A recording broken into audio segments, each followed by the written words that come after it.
Hello, everyone. Welcome back to the channel Future Force Skies and Skills. Please subscribe and like my videos today. I want to take you on a deep dive into a dramatic episode from the ongoing war. How Ukrainian drones hunted down the Black Sea Fleet's new headquarters and what unfolded next. We'll treat this almost like a vehicle review. But instead of a car or plane, we'll be reviewing a campaign. Its exterior, how the operation was presented / seen from outside.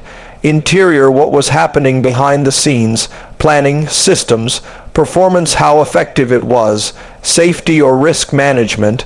Unique selling or standout points. Cost implications, and then wrap up with conclusions and lessons. Imagine this as reviewing a high-stakes, live military drone strike mission, what made it work, what almost failed, and what its impact was. So buckle up. From the outside, this was a bold, visible, dramatic strike. It looked like a David vs. Goliath moment, unmanned systems striking at the nerve center of the Russian naval power in the Black Sea. The exterior of this mission is the imagery, the signals, the shock value. The Black Sea Fleet's headquarters in Sevastopol has long been a symbolic and strategic node, housing command infrastructure, communications, logistics, and naval assets. That setting made it a highly visible target. From the outside, observers saw missiles or drones striking, explosions, buildings collapsing, smoke plumes, communications lines knocked out. In September 2023, Ukraine launched Storm Shadow / Scalp cruise missiles that struck the HQ building. At least one missile got through air defenses and damaged the facility. This exterior spectacle had both tactical and psychological effects. It projected deterrence, showcased reach, underlined that even hardened naval HQ were not safe. The Russian side would have to respond by hardening assets, relocating functions, shifting bases. Indeed, the Black Sea Fleet was partially relocated toward Novorossiysk and other less exposed sites. But that's only half the story. Now let's go inside into the interior, the guts of the operation, how it was planned, structured, the systems, command and control, redundancy, coordination, intel, communications. Inside, the planning had to be meticulous. Intelligence would first have to locate precisely which building hosted the HQ, communications nodes, power, command centers, redundancy lines, backups, subterranean tunnels, hardened structures. Reconnaissance drones, signals intelligence, human intel all combine. The operatives must identify which parts of the HQ complex were critical, e.g., war rooms, communications bunkers, data centers, radar links, supply arms. Meanwhile, they must plan an ingress path, timing, flight corridors, decoy or diversion routes, suppression of enemy air defenses, countermeasures. Then comes the architecture of the drone fleet. This mission likely employed multiple systems: aerial drones, UAVs, sea drones, USVs, cruise missiles, loitering munitions, or combinations thereof. Some drones may carry sensors to map the site just prior to strike. Others carry munitions to deliver the blow. Some may act as jammers, decoys, electronic warfare platforms. They must synchronize strikes so that defenses are saturated or suppressed at the moment of main impact. Within that interior layer, communications and redundancy are key. Secure encrypted links, fallback comms, satellite or relay nodes, emergency command links in case line. If site is broken, backup controllers. The operators must monitor feedback in real time, video feeds, sensor returns, battle damage assessment, missile/bomber trajectories, air defenses engaging. They must adjust on the fly. Also, inside the operation, risk assessment is central. Which drones are expendable, which must be recoverable, which paths are acceptable losses, rules of engagement, avoid collateral damage or civilian infrastructure where possible. The mission must embed abort protocols, fail, safes self-destruct triggers, return to base options or safe crash zones. The plan must include fallback, plan B, targets, or staging if the main target cannot be hit. Inside also includes logistics and command staff, supplying drone units, ensuring battery, fuel, spare parts, maintenance, launch platforms, stealth or concealment at base sites, operators' shifts, command oversight. There must be secure command hubs, probably underground or hardened, with redundant power and comms. There must be cyber defenses to protect control systems from jamming or hacking. The interior is the invisible backbone. Without it, the exterior spectacle fails. Now, let's talk performance. How well did this operation deliver relative to goals? The performance can be measured by damage, disruption, strategic effect, losses inflicted, costs versus gains, enemy reactions, subsequent shifts. By many accounts, Ukraine's strike rendered Russia's Black Sea Fleet headquarters in Sevastopol effectively compromised, forcing relocation of many combat functions. The HQ communications, control, logistics, repair, and ammunition handling capacities were degraded. The need to move operations to Novorossiysk or to other dispersed sites was a concession. Also, beyond just the HQ, Ukraine's drones have damaged or destroyed several Black Sea Fleet vessels, including Sergei Kotov, a patrol ship with Magura V-5C drones. This shows that the same drone technology is being used not just for infrastructure but naval attrition. The performance thanks to low-cost drones is impressive in cost-effectiveness, using relatively inexpensive unmanned vehicles and munitions to strike high-value defended naval targets. The enemy's defenses are forced to respond, stretching resources, increasing costs and complexity. In some periods, analysts state that Ukrainian drones helped to destroy or disable a third of the Black Sea Fleet.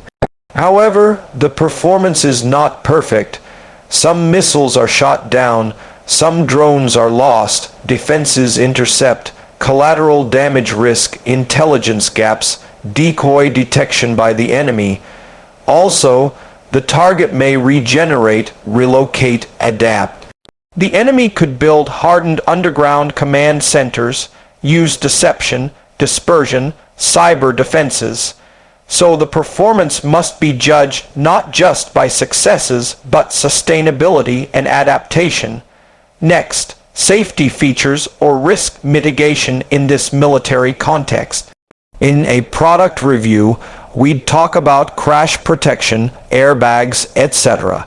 Here, it's about mission safety, protecting friendly forces, minimizing drone losses, avoiding unintended escalation, preventing civilian casualties, and preserving secrecy. One safety measure is redundant command and control. If one link is jammed or lost, alternate relays or backup controllers take over. Another is self-destruct or fail, safe protocols for drones. If they stray off course or are jammed, they self-destruct to avoid capture of tech. Use of low-RCS radar cross-section designs, stealth materials, or low-altitude, low-visibility approach to reduce detection. Electronic warfare payloads to jam or spoof enemy radars so drones can penetrate. Using decoy drones or swarms to saturate defenses, absorbing interceptors while the main drone penetrates. Real-time sensor feedback to abort or shift if defenses are too strong. Path planning to minimize overflight of civilian areas or collateral structure. Timing selecting windows when air defenses are weaker or distracted. Also, use of diversions, launching decoy drone floods to draw defenses while the real strike comes from a different direction.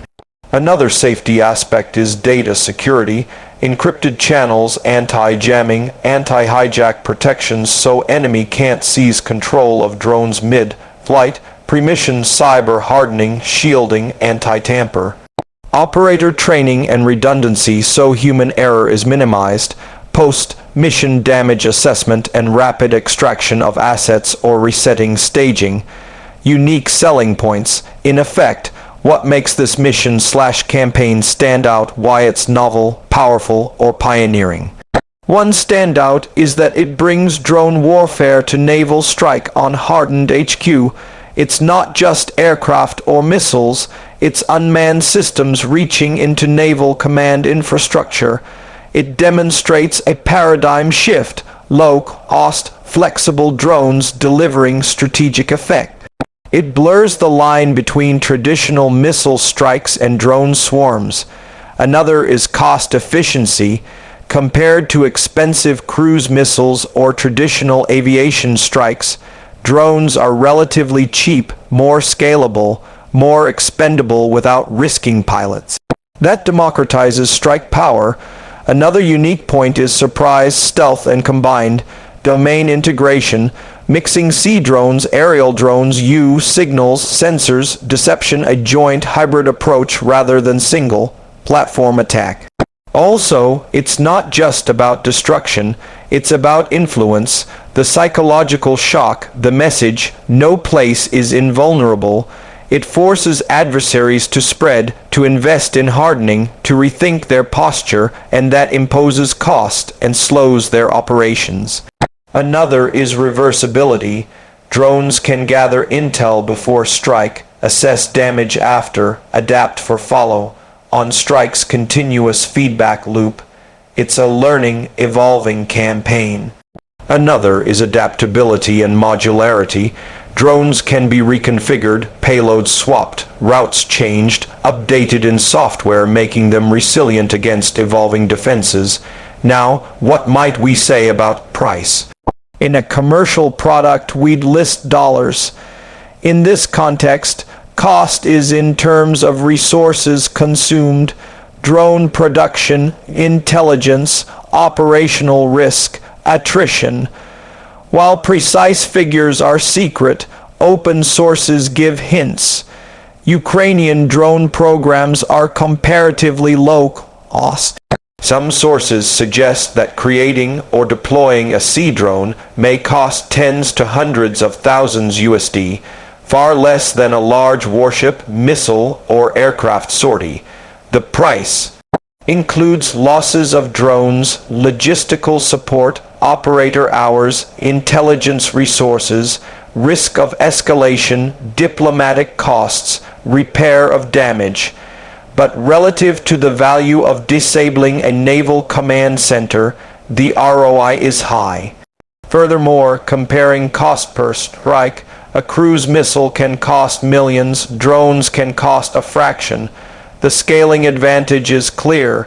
In conclusion, this review of the Ukrainian drone strike on the Black Sea Fleet's HQ reveals that it's a mission with theater-shifting impact. From the exterior, it was a bold, shocking blow to a symbol of Russian naval power.